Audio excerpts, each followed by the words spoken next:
everyone. We are going to start class 10th geography and ये geography का chapter number 1 है। इससे पहले हम एक वीडियो कर चुके हैं जिसमें हमने what is the resource, resource की डेफिनेशन, रिसोर्स के क्राइटेरिया और ह्यूमन रिसोर्स को पढ़ा है। अब हम इसका सेकंड वीडियो करने जा रहे हैं और सेकंड वीडियो में हमें पढ़ना है classification of resources. It is classification of resources. Resources का वर्गीकरण, अलग अलग रिसोर्सेज को अलग अलग क्राइटेरिया में उनको बांट दिया है, तो हम इसमें क्लासिफिकेशन पढ़ेंगे, उनका वर्गीकरण पढ़ेंगे। तो फर्स्ट है on the basis of origin. On the basis of origin मतलब उत्पत्ति के आधार पर, उत्पत्ति के आधार पर और उत्पत्ति के आधार पर रिसोर्सेज को टू पार्ट में डिवाइड किया है। First is biotic, biotic which is related to the life. Bio का मतलब होता है जीवन, तो जो लाइफ से रिलेटेड है like human being, flora, fauna. Second one है अबायोटिक, अबायोटिक जो नॉन लिविंग से रिलेटेड है, जैसे रॉक, सॉइल, मेटल एटसेट्रा। तो सेकंड नंबर पर आता है on the basis of exhaustibility. On the basis of exhaustibility, और इसको भी टू पार्ट्स में डिवाइड किया है। फर्स्ट इज रिन्यूएबल, जैसे कि इसके नाम से पता चल रहा है रिन्यू, जिसको हम बार बार यूज कर सकें, जिसको हम कंटिन्यूअस यूज कर सकें। कोई भी उसके साथ केमिकल या फिर उसके साथ कोई भी फिजिकल प्रोसेस करने के बाद अगर हम दोबारा उसको यूज कर पा रहे हैं तो इट इज रिन्यूएबल रिसोर्सेज, जैसे solar, water, forest, these all are the renewable resources. Second one non renewable resources. Non renewable resources कि हम उसके साथ कोई भी केमिकल फिजिकल प्रोसेस करें लेकिन हम उसको रिन्यू नहीं कर सकते हैं, उसको दोबारा यूज नहीं कर सकते हैं, जैसे फॉसिल फ्यूल। फॉसिल फ्यूल को बनने में, दोबारा बनने में उसको मिलियंस ऑफ ईयर का टाइम लगता है, बहुत लंबा प्रोसेस है, बहुत लंबा टाइम लगता है। फॉसिल फ्यूल में कोल, पेट्रोलियम, जिसको हमने एक बार यूज किया और एक बार यूज करने के बाद ही वो खत्म हो जाते हैं, ऐसा नहीं कि हम उसको बार बार यूज कर पाए, तो it is non renewable resources. Third classification में आता है on the basis of ownership.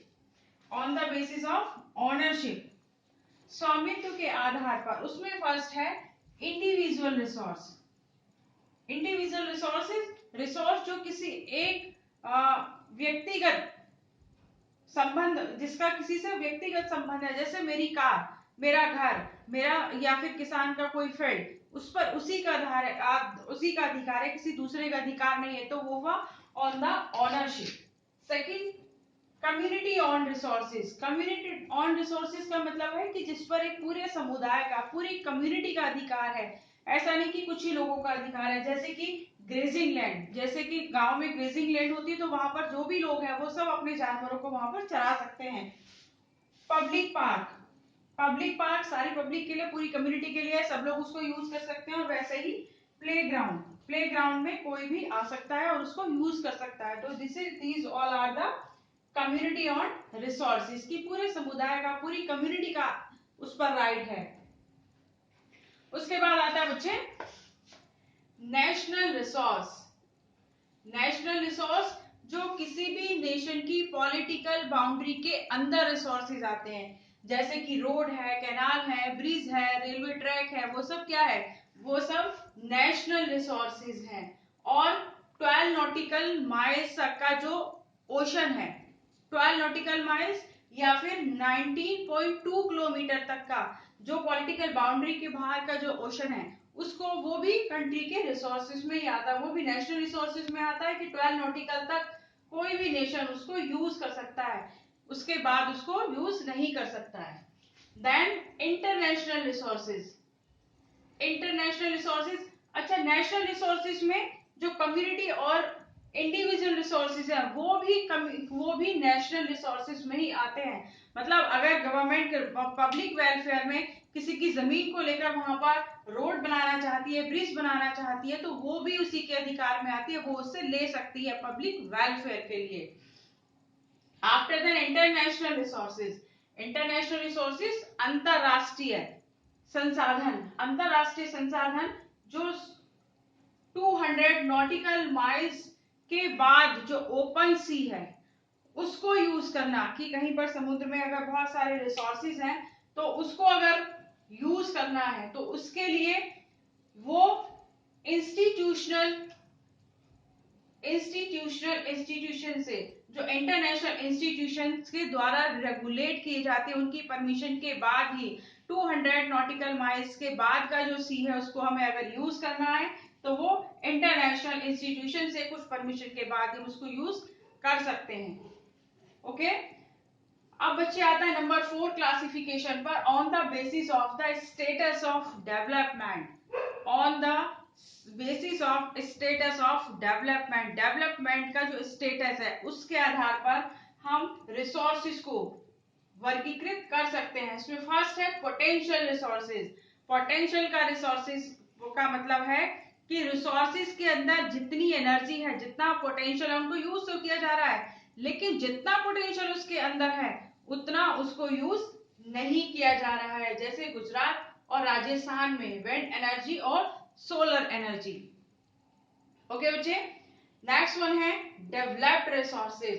Developed जैसे कि उसके नाम से ही जाना जा रहा है, डेवलप्ड वो पूरी तरह से डेवलप्ड है, उसको सर्वे कर लिया गया है, उसकी क्वालिटी, उसकी क्वांटिटी, उसको नो हाउ कैसे उसको एक्सट्रैक्ट किया जा सकता है, सारी उसकी टेक्नोलॉजी हमारे पास है और हम उसको यूज भी कर रहे हैं, वो है डेवलप्ड रिसोर्सेज। ओके, तो नेक्स्ट वन है बच्चे स्टॉक। स्टॉक का मतलब है कि रिसोर्सेज तो है हमारे पास, प्राप्त मात्रा में, प्राप्त क्वांटिटी में रिसोर्सेज हैं हमारे पास, लेकिन वी नॉट नो हाउ, हम नहीं जानते, हमें उसकी टेक्नोलॉजी नहीं पता है कि हम उसको यूज कैसे कर सके। एग्जाम्पल है वाटर। वाटर जो एक इनफ्लेमेबल गैस, जिसमें हाइड्रोजन और ऑक्सीजन जो दोनों ही इनफ्लेमेबल गैस हैं और दोनों ही रिच सोर्स ऑफ एनर्जी बन सकते हैं, लेकिन उनको अलग अलग कैसे यूज किया जाए उसकी टेक्नोलॉजी हमारे पास नहीं है। उसको हम, वो टेक्नोलॉजी अगर हमारे पास आए तो हमें बहुत उससे हेल्प मिल सकती है। और लास्ट वन जो वर्गीकरण है वो है रिजर्व। स्टॉक और रिजर्व में यही बस अंतर है, दोनों एक जैसे हैं कि स्टॉक की हमारे पास टेक्नोलॉजी नहीं है कि हम उसको यूज कैसे कर सके, नो हाउ नॉट, बट जो रिजर्व है उसकी टेक्नोलॉजी हमारे पास है, हमें पता है कि रिजर्व है, लेकिन हमने उसको कमिंग जनरेशन के लिए रखा हुआ है। कमिंग जनरेशन के लिए रखा हुआ है कि अगर जरूरत पड़ती है, फ्यूचर में कभी जरूरत पड़ती है तो हम उस टेक्नोलॉजी को यूज करके, उन रिसोर्सेज को एक्सट्रैक्ट करके जो हमारी जरूरत है, जो फ्यूचर जनरेशन की जरूरत है, उसको पूरा किया जा सकता है। तो रिसोर्सेज हमने पहले ही पढ़ा था कि रिसोर्सेज हर किसी के लिए, हर किसी की लाइफ के लिए बहुत ज्यादा इंपॉर्टेंट है। जिस कंट्री के पास जितने ज्यादा रिसोर्सेज होते हैं वो कंट्री उतनी ही ज्यादा डेवलप्ड समझी जाती है, डेवलप्ड होती है, वो कंट्री उतनी ही ज्यादा डेवलप्ड होती है। बिना रिसोर्सेज के कोई भी चीज संभव नहीं है। तो हमारी जो लाइफ इजीली चलती है वो रिसोर्सेज के बेस पर चलती है। तो इस चैप्टर में हमने, इस टॉपिक में हमने क्लासिफिकेशन रिसोर्सेज में 4 क्लासिफिकेशन पढ़े, on the basis of origin, biotic and abiotic, on the basis of exhaustibility, उसके 2 पार्ट्स हैं रिलेबल और non renewable, on the basis of ownership, individual resource, community resource, national resource और international resource, और last में on the basis of status of development. उसमें हमने potential, developed resource, stock और reserve. इस वीडियो में इतना ही, मिलते हैं किसी नए वीडियो में नए टॉपिक के साथ। Till then good bye, take care.